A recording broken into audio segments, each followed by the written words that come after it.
All right. Good afternoon, everyone. Thank you so much for joining us on yet another AUTOSAR and Automotive Ethernet webinar. Today, what we will be focusing on, we will be focusing our energy on Ethernet stack, and we will look at what are the AUTOSAR modules that are available for Ethernet, what are the services that are available for Ethernet, and all those things. A quick introduction about ANSET. ANSET is an automotive electronics company. We started in the year 2007, 17 years of experience in automotive electronics. We work with various clients, including semiconductors, tier ones, OEMs, and we do product development, custom tool development, automation process, and we also offer consulting and training services in various AUTOSAR and non-AUTOSAR system testing, unit testing areas. And I'm Karthik, and I will be hosting this webinar for you. So in this webinar, what we will try to do is we will have a quick look at the OSI ISO model, and we'll also try to understand what are the layers of the OSI ISO model, and we will try to compare how the layers are being implemented in the computer industry, or what we call it as computer networks, and how it is being implemented in the automotive Ethernet.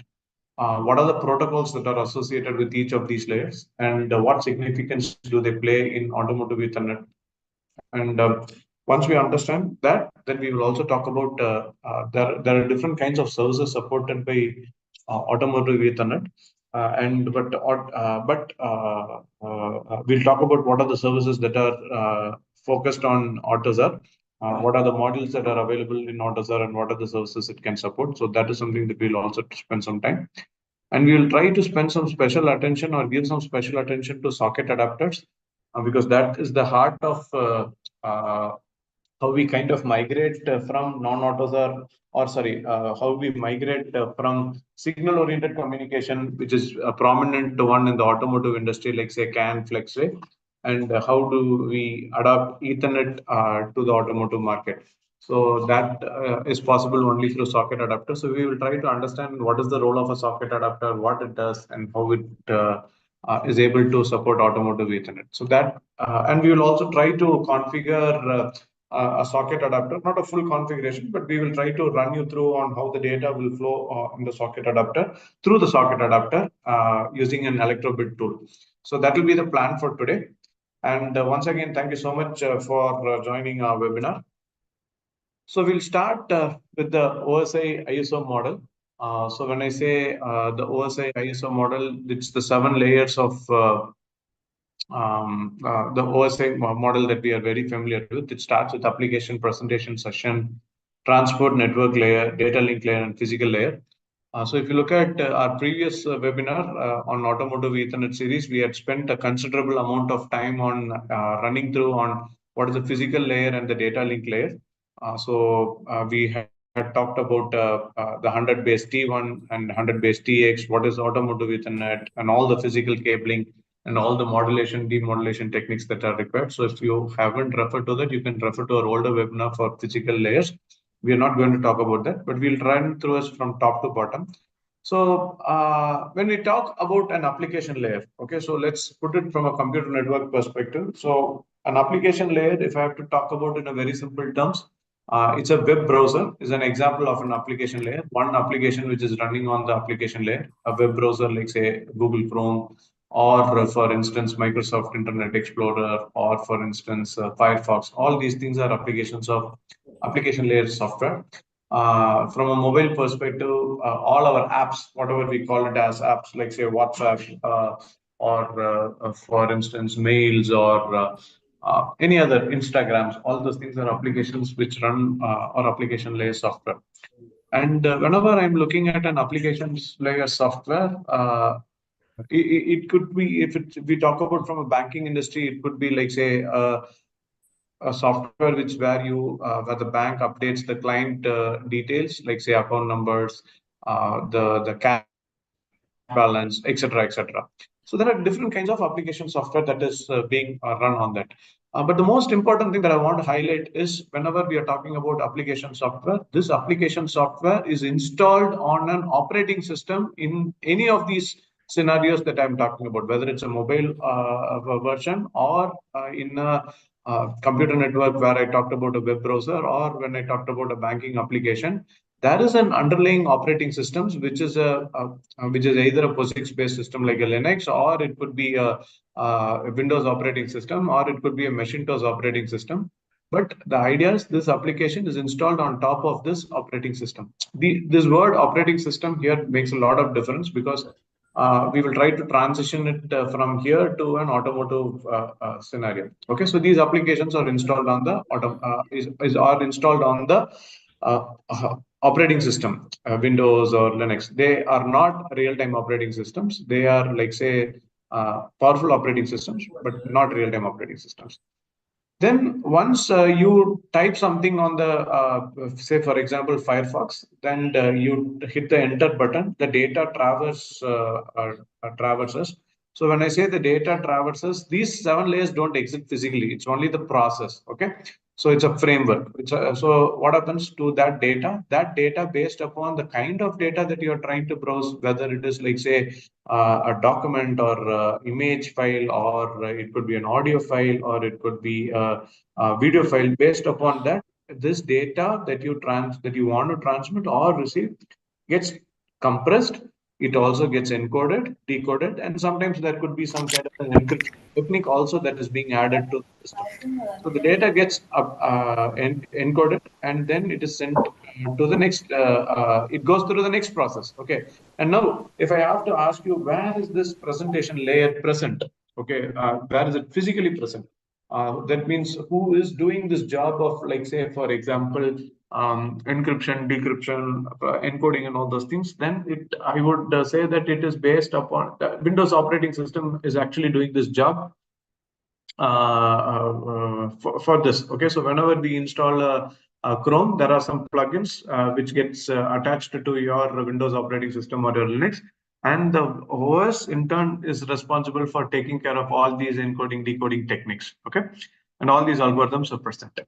And then we move on to the, once this is compressed, encoded into a particular format, JPEG or something, then what happens is we can actually skip the session layer. The session layer is not something that is being used in all the applications. They have a very specific application for inter-host communication.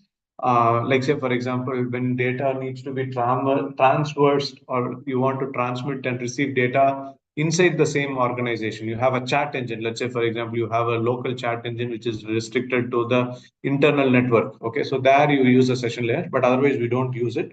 So this encoded format is then passed on to a socket. Okay, so this word is very important, socket. It's a Java socket in computer networks, which is being created by the operating system. And this socket is like nothing but a container. Okay, so this socket is where the data goes and fills up. Okay, let's put it into a very ordinary word. It fills up in this socket. And in this socket, what we add is we add a very important address, which is called the port address. Okay, the socket. Excuse me.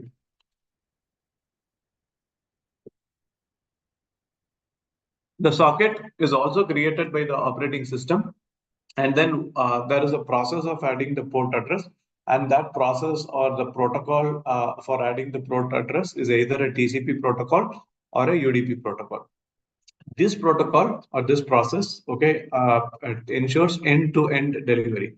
If I have to make it into a more simpler term, let's say, for example, you have your Chrome browser opened, and let's say, for example, you have 10 tabs that are opened. The data traverses from, and let's say, for example, you type youtube.com and send the data. The data traverses from this particular tab all the way to the YouTube and comes back to the same tab. Okay, it doesn't fall into the next tab. So that process, okay, or that end-to-end connection is established using the TCP protocol, and which provides the port address. There are different kinds of port address. Okay, certain port addresses are, like, say, are defined like, say, by the internet. Okay, by IEEE standards. Let's say, for example, FTP has got 80 SMTPs. These are, like, say, some kinds of applications which have a very defined port address. But there are, like, say, various port addresses which are also defined by the OEM. Okay, for our case, it is not. We are talking about automotive Ethernet. So our ports are not defined by IEEE standards. Our ports are, like, say, defined by OEMs. And every application has a different port address. Now, once you add this port address, so now you have a data, and on top of the data, you have also added a port address. Okay, so that is the first header file that gets added on top of the data, which is the TCP header or the UDP header. And on top of this particular data unit, you add the next header, okay, which is the IP header. Okay, so the IP header has two, again, it's of two types. There's the IPv4 version, and there is also something called as an IPv6 version. So the IPv4 version is a smaller 32-bit address, but with the growing internet traffic, it was not enough. So they increased it to a 128-bit address. So that's an IPv6. But depending upon the kind of network that you are associated with, you get your IP address. So IP address is something similar to your Vodafone. Say, for example, your office network address, okay, or it could be if you are connected to your home network using a Vodafone system, then the Vodafone may give you an IP address. So the IP address is not fixed. Okay, so based upon where your computer or your network gets connected, the IP address changes. So if you take your laptop to your home, there's a different IP address. If you take it to your office, there's a different IP address. So this IP address is different based upon the network which you connected to. And once you have the IP address, so now you have a data which is encoded. On top of the data, you had a header which contains the port address. On top of that new data, you add another header, which is your IP address, which is provided by your IPv4 or v6 protocol. And now finally, you have to add the third header, which is your MAC address, okay, which is provided by your hardware address, okay. So the MAC address lives and dies with the computer. Okay, we would have seen different kinds of MAC address like A, AB, BCC, DDE, FF. Okay, so this is a typical MAC address format, and it comes and dies with the computer. So it's a physical address which cannot be changed. All right. So if you look at it on a high level, you have three addresses that gets added. One is the MAC address, one is the which is provided by the data link layer, and the second address that gets added is your IP address, and the third address which gets added is also your port addresses. Okay, so the data after it's like say encoded in a particular format adds these three headers, and then you use your physical cable to send the data out of your network. Okay, so this is typically the whole process. So when I take this whole process, the application is a software component, and it undergoes some kind of an encoding decoding technique, which is taken care by the operating system, which is your Windows operating system. You add your port address, which is also added by the OS. The network address is also added by the OS. The data link packet, I mean the MAC address is captured from the hardware. Whenever you install the driver, it will capture the hardware, and the OS will like say add that address as well, and like say it will route it out of the physical layer. So a majority of the responsibility is done by the operating systems, which is like say either POSIX, like say Linux-based system, or a Windows operating system. But when we transition, when we want to establish something like say on similar lines in automotive Ethernet, the process of routing the data, when I say the process of routing the data, we have to route the data as an Ethernet packet. And whenever say I want to transmit the data over an Ethernet packet, you need all these three addresses, which is the port address, you need the IP address, and you also need the hardware address. You need all these three addresses to be added to whatever packet you need to transmit. It could be between ECU to ECU, or it could be between computer networks, but still it has to be transmitted over an Ethernet frame. So you need to add all these three addresses, and you need to send the data out. Now, we look at the transition. Okay, so when we move from computer networks to electronic control units, the first and foremost difference is whenever we are talking about electronic control units, at the moment, we are limiting our scope to only controller-based units. We are not talking about HPCs, high-performance computers, which are running on POSIX-based system. We are limiting our scope to AUTOSAR. AUTOSAR runs on classic AUTOSAR is on classic AUTOSAR, which is typically microcontroller-based systems. So how do these microcontroller-based systems are going to handle this? Who is going to add the port address? Who is going to add the IP address? Who is going to add the MAC address? So these are questions that are in front of us. And again, we don't have an operating system like OS, like Windows, which is running on our microcontroller. Which is what we have running on our microcontroller is a real-time operating system, which is responsible for ensuring real-time scheduling, one, and it is also responsible for guaranteeing timing constraints. It is responsible for guaranteeing memory constraints. It is also responsible for guaranteeing deliveries, but it is not responsible for doing this job of taking some data from the application and adding headers. It is not designed for this. So what we have is a real-time operating system, which is completely different from the operating systems that we discussed here. Now, who is going to do this job of adding the port address, IP address, and hardware address? These are questions that we need to address whenever we are talking about automotive Ethernet. Like I mentioned, we have spent some time on the, we have spent quite a lot of time on physical layer. So we're not going to talk about that. We're going to skip this and probably move on. So we will talk about data link layer. Okay, so when I'm talking about data link layer, how do I remove this scratch? Okay. Oh, just made it worse. All right, so I think I should just ignore this. Bhishma, can you help me how to ignore this? Let me try, Karthik. If you don't mind. Okay.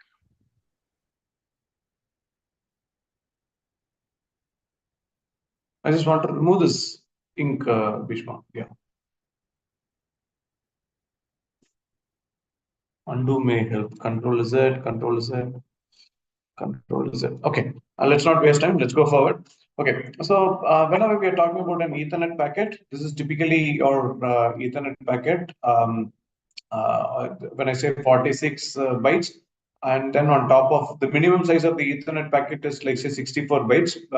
This is the data 46, and on top of it you add your MAC address, so making it at least 64 bytes long, and that's the typical size of your Ethernet packet, the minimum size, and it could go up to 1500 plus all these 18 bytes added.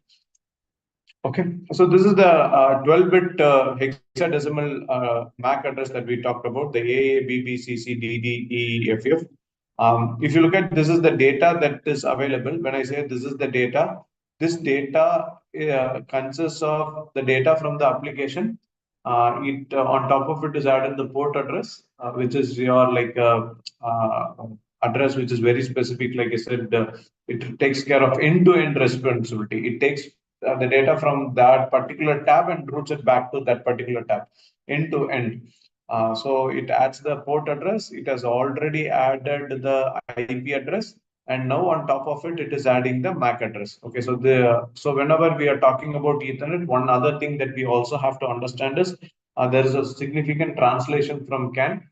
CAN uses bus topology. Ethernet uses star topology. So Ethernet whenever we are talking about Ethernet will always require a switch, and the data will be forwarded to the switch, and the switch in turn, based upon the destination MAC address. Okay, the destination MAC address, it will forward it to the destination. So it is not like our CAN where we added the ID. You need to provide both the source MAC address as well as the destination MAC address if you want to forward the packet to that particular ECU. So that's something that we need to take care of. So we need to add the source MAC address as well as the receiver MAC address. There are three types of transmitting adding MAC addresses. You can use unicast, point to point, or you could use multicast. And if you are using broadcast, this is the frame format, FFFFF. This is the broadcast address. And it's a unicast address, 01. The first octet, if you look at it, it becomes 01. So this indicates it's a broadcast address. Okay. So there is also a particular field which is called as type field. Okay, this type field describes the type of the packet that is being handled. There are different kinds of types that are available. IPv4, IPv6, like I mentioned, if it's an IPv4 packet, these are all automotive ether types. It's standardized 8000. You in this particular location of the type field, it's a 2-byte field. You will add 8000. So the receiver will understand it is a IPv4 packet. If you add 86DD, then it will understand it's an IPv6 packet. If it's 0806, then it's an address resolution protocol packet. That means that protocol is used. If you do not add the destination MAC address, then if you are not able to find out the destination MAC address, then you will like say use an address resolution protocol to find out the destination MAC address. So for if it is that kind of a packet, then you add 0806. And 8100 is for VLAN, single VLAN, and 9100 is for double VLAN. Oh, I think someone is patching up this. Okay, thank you. I appreciate that. Okay. 9100, it makes it double VLAN type. Okay. And for audio video bridging, which is if you are trying to use AVB, 1722, IEEE 1722 protocol, then the ether type is 22F0. And if you are going to use a precision time protocol, general precision time protocol, then it is 88F7. These are the different kinds of automotive ether types that are specified. So if you understand, if the switch opens a packet and if it understands it's got an ether type 8100, then it understands it will know that it's a VLAN packet, and based upon the VLAN ID, it will route it to the destination packet. So VLAN is a very interesting concept. VLAN is very important in terms of automotive because every ECU can be part of one or many virtual LANs. And it will what it will do is when I say, for example, one ECU could have subscribed to multiple services. Say, for example, DOI could be one service, ADAS could be one service. In ADAS, let's say, for example, radar could be one service, LIDAR could be another service, etc., etc. Okay, so that could be like say different one ECU may have subscribed to many virtual LANs. Okay, so virtual LAN is a very prominent technique that is being used in our automotive Ethernet. So these are three important concepts that we need to address. So whenever we are configuring in the tool, we have to make sure that these things are configured, especially for the in the lowest layer, the data link layer, the Ethernet module to be very specific, and the Ethernet IF module, Ethernet IF and Ethernet module. In the Ethernet module, what you need to configure is you need to provide the source MAC address. And in the Ethernet IF module, what you need to add is you need to add all these ether types. You may have to add the what is it called? Tell whether it is going to like say support ERP. All these things have to be mentioned in the Ethernet IF module. Okay, so that's something that has to be configured in the Ethernet IF module. And these VLAN tags also have to be configured. Okay, these are certain things that needs to be configured. The MAC address, the ether types, and also the virtual LAN IDs. Okay, so these are certain things that needs to be configured in our project. We are limiting our scope to automotive Ethernet, and which typically means that we have to manually configure all these parameters, and that's why I'm emphasizing these parameters. Okay, we don't have to worry too much about all these things when we are using it with computer networks, because all this job of configuring, loading the data into your packet is all taken care by the operating systems, which is your Windows operating systems. But unfortunately, we don't have such advantage. So that's why we have to configure all these things. So in the network layer, the network layer is more responsible for, say, for example, routing between ECUs. Okay, say, for example, you have some ECU which is which is on the telematics unit. Okay, you receive some data, and this data has to be transmitted all the way to this particular electronic control unit. Okay, then In terms of automotive, the cluster is considered as one network. So now you find that the data is routed all the way from the telematics unit to another unit, which is like say not in that particular domain, it's in the driver domain. So now what happens is it is routed through the central gateway. So because it's routed through the central gateway, it is not in one particular cluster. So we don't say it is like say in one network, it is routing between networks. Okay. Telematic units is one network, domain controllers is the second network. So data moves all the way from one network to another network, which requires something called as the IP address. Okay. So whenever we use an IP address, this is how your IP address format looks like. IP address, again, there are three kinds. One is like say unicast, multicast, and broadcast. This is the defined value for broadcast IP address, but unicast address and all those things depends upon what is the kind of end issue you want to reach out to. It will reach out to that. Okay, so this is your IPv4, and if it's on one IPv6, we already mentioned IPv4 has got a 32-bit address. IPv6 has got a 128-bit address. Okay, so this is an IPv6. Okay, and this is the frame format. So one thing that we need to also understand is whenever we want to configure our tool, we also have to provide a provision in terms of how do we configure the IP address. Okay, whether it's an IPv4, what is the source IP address as well as the destination IP address. Both these IP addresses have to be configured in the tool. Okay, so that is something that we need to take care of. Okay, so now we have made it 5 points. 5 points. The first in the data link layer, if you remember, we talked about the ether type has to be configured. We have to configure the virtual LANs, and we also have to configure the MAC address. In the IP layer, we have to configure both the source and the destination IP address. Now we also have to, like I mentioned, there's a layer above it, which is your transport layer protocol. So in terms of automotive, we can consider a tab. A tab is like say different running applications. Chrome can have 10 applications. So each tab, 10 one could be running, say for example, an ANSET website. Another could be I could be browsing YouTube. Third, I could be browsing some Stanford video. Like that, I can have many tabs. Each tab will require a different port address. Okay, so that is what ensures end-to-end destination. So we also need to add something called as the port address. So whenever I need to add a port address, we have two choices. We can either add a TCP port address, or we can either use a TCP packet format, or we could use a UDP packet format to add a port address. So where do I use a TCP protocol? Where do I use a UDP protocol?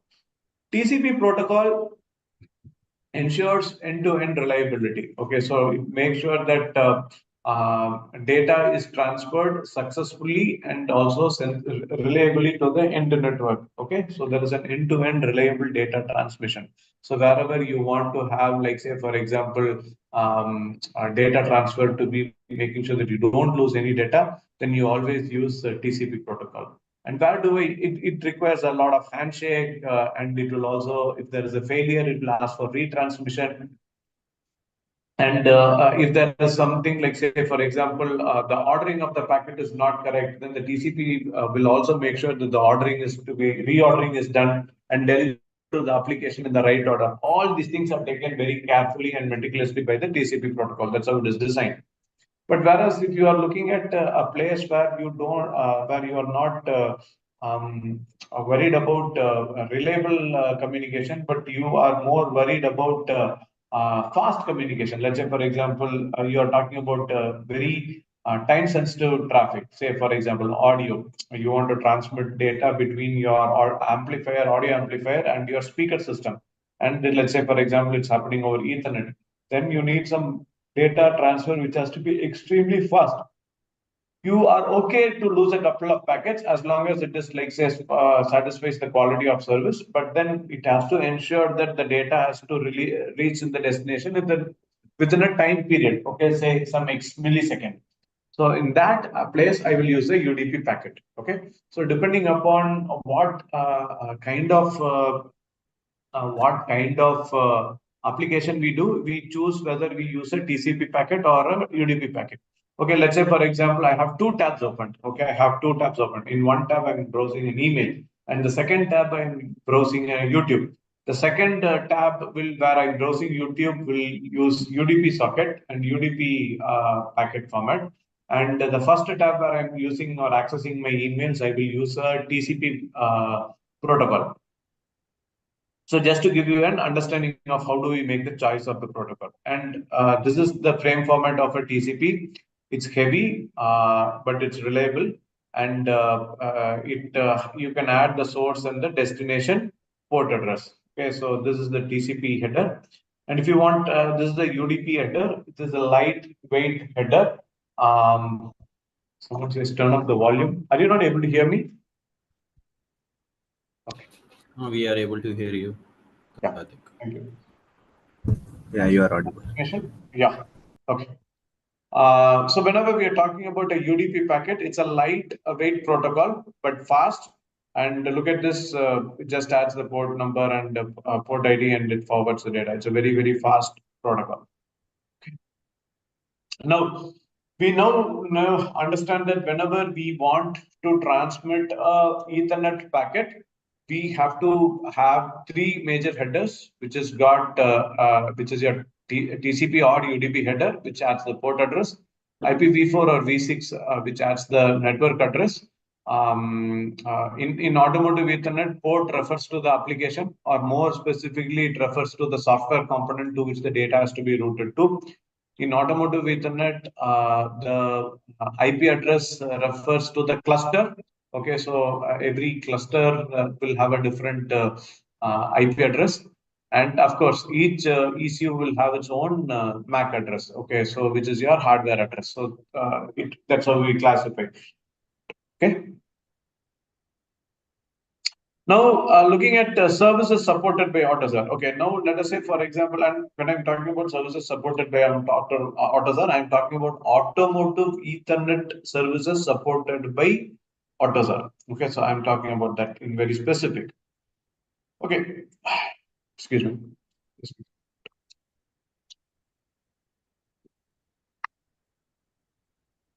So if you're looking at automotive Ethernet, and we are talking about AUTOSAR to be even more specific, these are the four kinds of services that are supported. The first is like, say, where we started Ethernet for, let's say, for example, primarily your diagnostic services. It's more profoundly called as DoIP, okay, or DoIP. Okay, so DoIP is a protocol which is used to establish communication over Ethernet. It is like our, if I have to draw parallel lines, it is like our CAN TP protocol, which is used to support UDS services on CAN. So similarly, if you look at the high-end protocol, the application layer protocol, it is UDS protocol, which is like, say, doing the UDS diagnostic services. But in order to make sure that it is supported over Ethernet, then we have another protocol which is called as DoIP. Okay, so DoIP became prominent from 2009 and it became widely used from 2014 onwards. Today, if you look, we are going to have a specific session on DoIP the upcoming months. But what I'm trying to say is DoIP is something which is very popular in the market. And it has been widely accepted and it is being used. So especially for our flashing. So whenever you go to your what do you call it, workstation today, you don't any longer need one CAN something. You can actually connect to your tester with your car over a Ethernet Wi-Fi, and then you can flash the remote remote, I will call it, you can flash your new software over the air, okay, through remote, okay. So that is something. And even then now, for example, today, we are talking about over the air update and all those things, which will require your car electronic control units to get connected to the outside internet or the outside world through the internet. And that again requires the Ethernet protocol. And when we are talking about connecting that, again, we need the DIAC protocol. Okay, so diagnostics over IP is one of the prominent services that are supported. The second important service that gets supported is the SumIP service.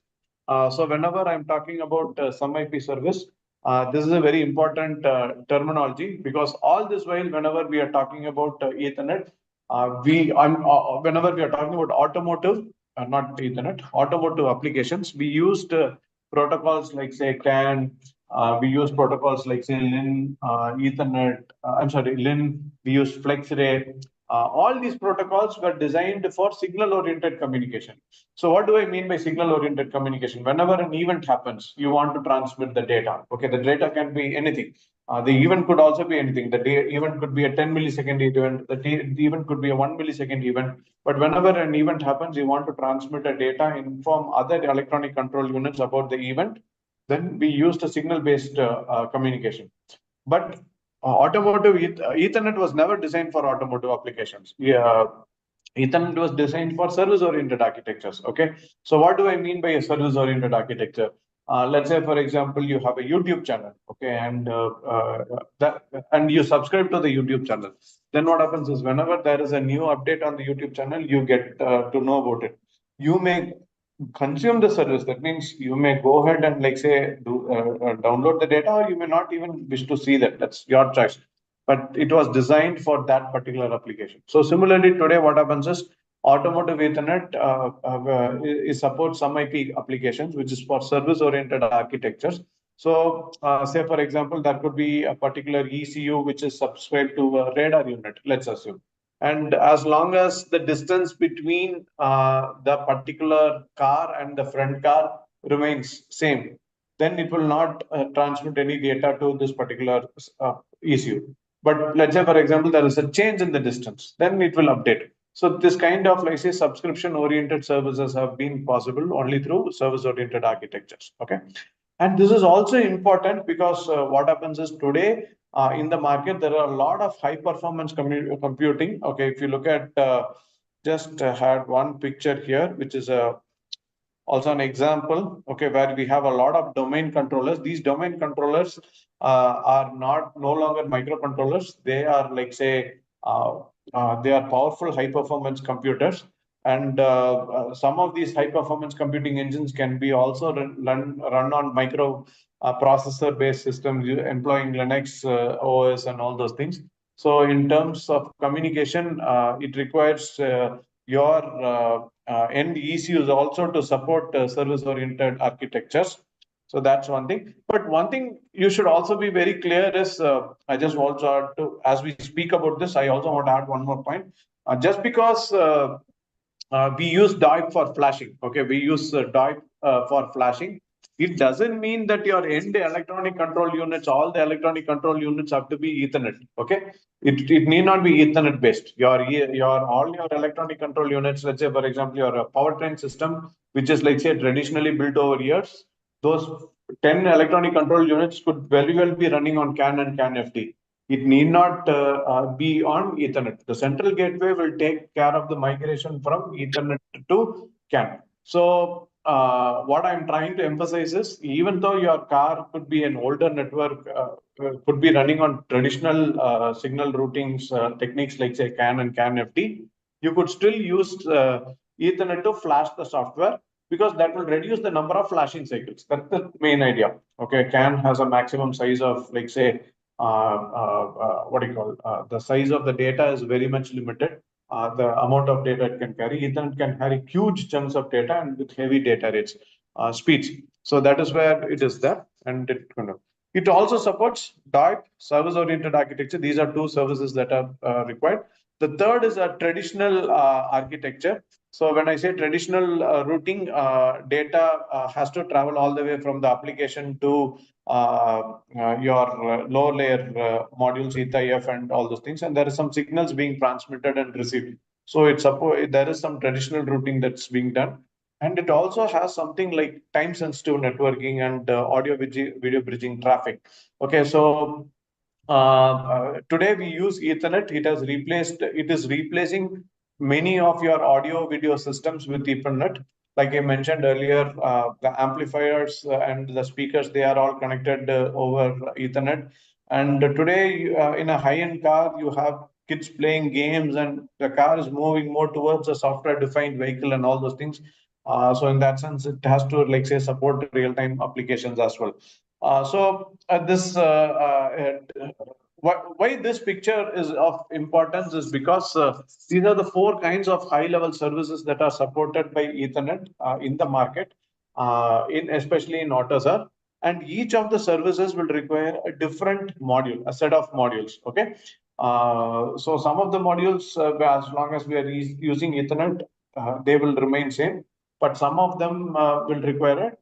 There could be some common modules for all the service, and there could be some specific modules for a particular service. Okay, for example, the Ethernet IF module and the TCP module, the socket adapter modules could be common across all the services. Whereas if you look at DOIP module, it will be very specific to only DOIP services. If I'm talking about protocol, if I'm talking about service discovery as a module, it is very specific to some IP as a service. So we have, like say, very specific modules for very specific services. Okay, so we have seen the Ethernet protocol, and we have moved what are the different addresses that needs to be added to the Ethernet data. And we have seen, like say, what is computer networks does and what is our challenge, and what is AUTOSAR to do it. Okay, what are the services supported by AUTOSAR? Now, this is your AUTOSAR communication stack for Ethernet. So like I mentioned, there are different modules. These modules which are inside the red box, okay, the socket adapter, the UDP TCP IP module. Okay, this is the TCP IP module in general, and you have an Ethernet IF and you have an Ethernet driver. Okay, so all these modules will be very generic. Okay, so any Ethernet service, whether it is some IP or DOIP or for that instance traditional routing, TSN, all those things, these modules will be constant. Whereas the service discovery module will be very specific to some IP service. Okay, so suppose if I don't use a some IP as a service, then I don't need a service discovery module.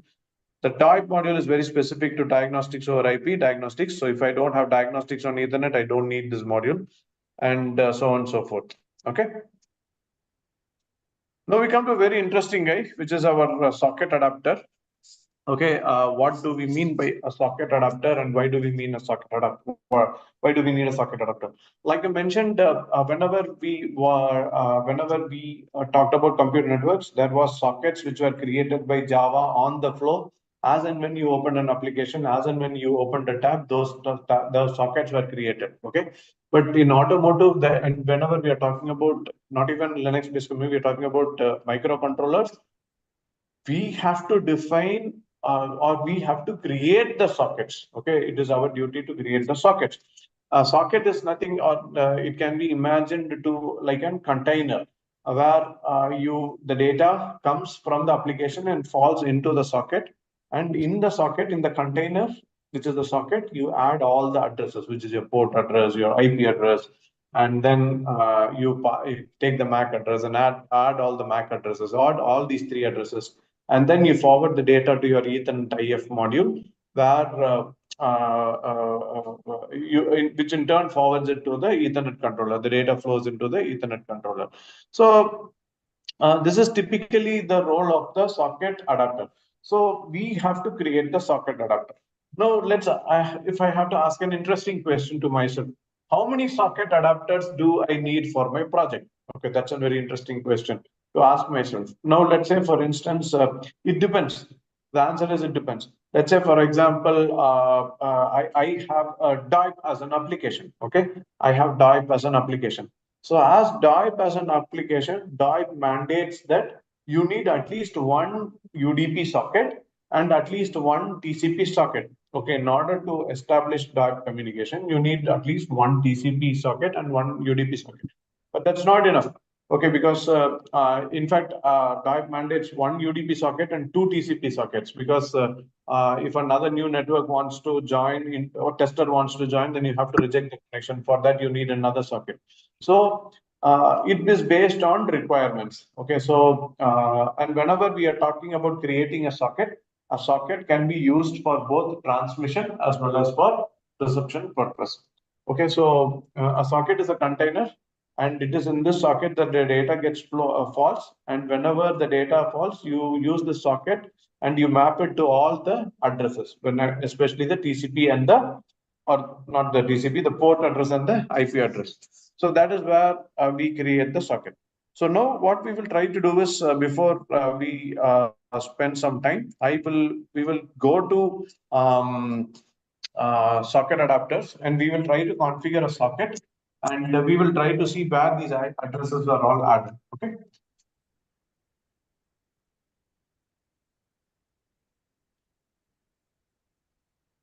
Yeah.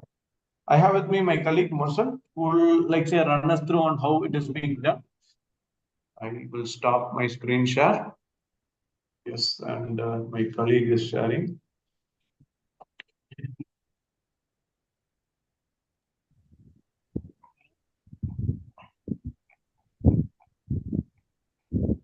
𝗦𝗁𝗃, can you just speak out, because I need to make you as an admin.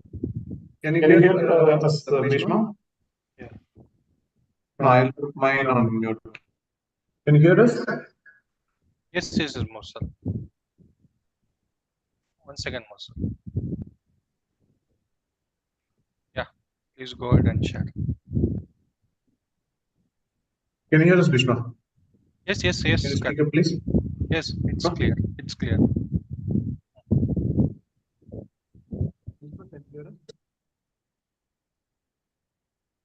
Hello? Can you hear us? Hello? Yes, Karthik, it's clear. Yeah, It's clear. yeah, okay. So we were on mute, sorry. All right. So share my screen.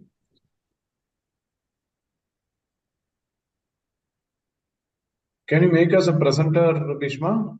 Can you make us a presenter? Karthik, already I made 𝗦𝗁𝗃 as presenter. All right, done. Can you see your screen? Yes. Okay. So right now, what we are seeing is the 𝗔𝗨𝗧𝗢𝗦 configuration. Okay, this is a tool where we have configured the socket adapter and all those things, modules, the communication stack. Okay, so this has been configured. Okay, so we will start with say, for example, we'll run you through the flow from top to bottom. Okay, so let's pick up one signal and see how the data traverses over the signal throughout the flow. So I will take one signal from COM module.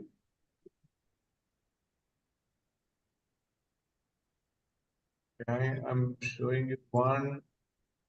Okay, so this is the SGC.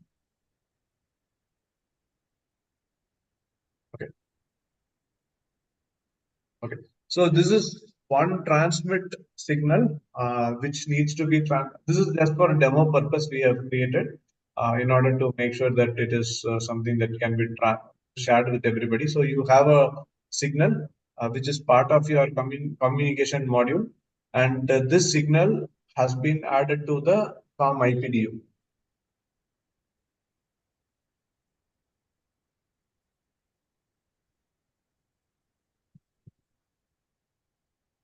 Okay, so see that this signal is also added to the IPDU module. Okay, so the signal that I captured was 𝗔𝗨𝗧𝗢𝗦𝗔𝗥.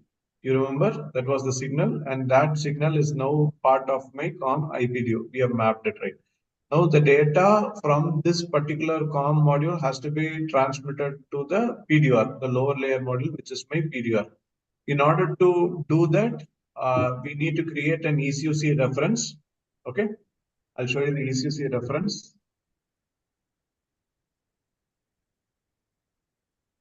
Okay, so this is an ECUC reference.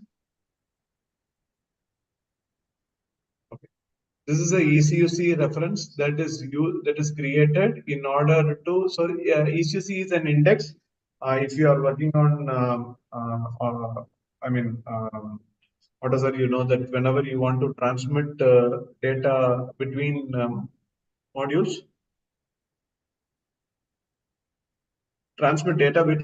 you need to create an ECUC reference. So that's the ECUC reference that you see here. Okay, and I am using this ECUC reference to connect the two modules, which is my COM module and PDR. Okay, so I'll show you. So I have this COM module. The ECUC reference in the COM module. 1 second. Okay, so this is the ECUC. Okay, this is the ECUC reference. Okay, you find that one of these guys is mapped in the COM module. The same reference will also be mapped to the PDR. I will map it my PDR. Sure. PDR is a static routing table. Okay, like I mentioned, we are talking about automotive. It is not like, say, a Linux-based system, so you have to do it manually. Everything has to be done manually. So this is a PDU routing table. So this routing table has got a source and destination routing path.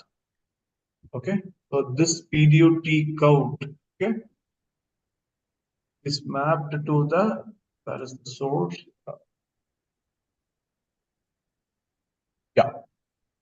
Do you see? The source is mapped here, which is nothing but my COM module. I have a destination PDU. The same guy is mapped here. Okay, so this is the destination index. Okay, this is the destination index. This index is also mapped to my socket adapter. Okay, so now what I'm going to do is I'm going to create a socket adapter where you will find that this ECUC is also mapped to the socket adapter. For people who are working in like, say, other AUTOSAR tools, there could be, like, say, some delta differences. Like, say, for example, you may need to create a different ECUCs for different modules routing, but I'm just telling you those delta difference has to be taken care of. But anyway, we'll show you the socket adapter. Okay, so if you look at the socket adapter, I have three major containers in the socket adapter. One is the socket adapter, and like I said, what is a socket adapter? It is the container where all the data has to be transmitted and received. And it is this container in which you add whether it's a TCP port or a UDP port and all those things. So if you look at it, if you have to imagine, one application may require 2 or 3 socket adapters, depending upon the kind of application. Okay, so for instance, like you are trying to route 𝗘𝗁𝗃, then you need at least 2 TCP socket sockets and 1 UDP socket for enabling 𝗘𝗁𝗃 to happen. Okay, I'm talking about a minimum, but there will be more, but I'm talking about a minimum requirement. Okay, so whenever we are talking about sockets, you need 3 containers that are very important. One is the socket connection group, which is the most important container. Okay, this is the socket connection group is the container. It is actually the when I say container in AUTOSAR, the tabs are called containers, right? These modules has broken into different containers. Container actually creates the buffer. Okay, when you create a socket connection group, it actually creates the buffer. So how many sockets do I have in my particular use case? I have 2 sockets. One, I have a TCP socket, and I also have a UDP socket. Okay, so how do I, the first step, what I need to do is I need to create a socket. Okay, so I will create a socket. Okay, and when I create a socket, I have to map it with 2 things. One, I need to provide it with a local port address, which is my source address. And I also have to provide it with my remote port address, which is my destination address. Okay, so it will like say these two addresses have to be taken care of. Similarly, I also have to add my source IP address and also my remote IP address. Okay, so this is my remote IP address, and where is my source IP address? I'll show. Yes. Okay. So this is okay. So when I say when I add the source IP address, okay, the one thing that we need to understand is it is not directly given. We have a new module which is called as my TCP/IP module. I will show you that. In this module, what I configure is I configure the local address, which is my IP address of this particular ECU. Okay, so it is configured, and the IP address is of this particular ECU is this one. It's an IPv6 address, and what I'm doing is I am taking this particular reference, this NEP, and I'm mapping it into my socket connection. Okay, I'm mapping it my socket connection. Yes. Here if you get it. Yes. So this is map. So the first step in order to say what to do is we need to create a socket connection, and whenever we a socket connection, you need to add 4 addresses to it: the source port address, destination port address, IP address, which is referenced from the TCP module, and the last one is source destination. These 4 addresses have to be added. Okay, that's the first step. The data from the PDUR, okay, is always, which is the upper layer, okay, is always mapped to the SOAD PDU root container. Okay, so data from the upper layer is mapped to this container, and the destination path, okay, where this data has to move is like say mapped to the socket connection. If you look at this, can you see this? It is mapped to the socket connection. Okay, so the data from the COM goes to the PDU, and from the PDU it comes to the socket adapter's PDU root, and from here it is mapped to the socket connection. This socket connection is a buffer which has got the source address, source port, destination address, all those things. And with this reference, it will take it to the Ethernet IF. And in the Ethernet IF module, you have added all your data. Like I'll talk about the Ethernet module where you will have all the MAC address features, and it will use that features to route the packet. I also want to talk about, so 2 containers we have talked. Socket connection, when you create a container on socket connection, it creates a new socket. Okay, so 3 containers. When you create a socket connection, okay, creates a new socket, you add the address. The PDU route is for upper layer for transmitting. Okay. Similarly, from data from the downward layer, when the data has to be routed from down to up, okay, then it has to be routed through the socket adapter route. Okay, so the lower layer modules, just like how we have mapped the upper layer modules using a ECU reference, similarly, the lower layer modules have to be mapped using this particular container, which is my socket adapter, socket root. Okay, so these are the 3 major containers that you need to address in your socket adapter. Okay, now we'll go to the configuration of the Ethernet IF module.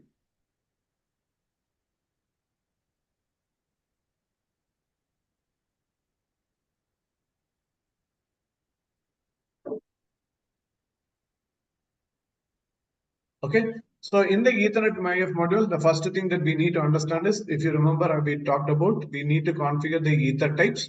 Okay, so it supports address resolution protocol, the IPv6 frame format, all these ether types that needs to be configured, has to be configured here, which is typically configured in the Ethernet IF frame owner configuration. There is also the Ethernet physical controller module, which is like say mapped to my Ethernet module. You have an Ethernet controller. That Ethernet controller module would have been mapped to your Ethernet IF, and then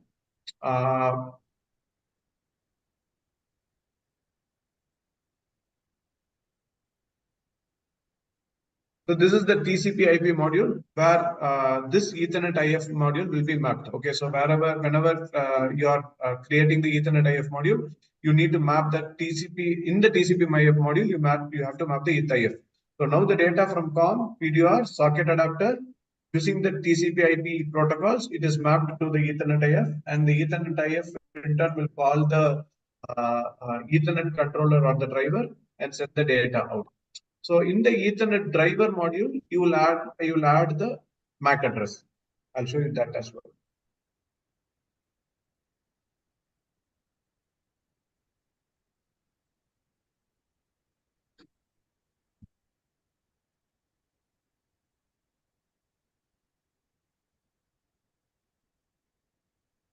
Yeah.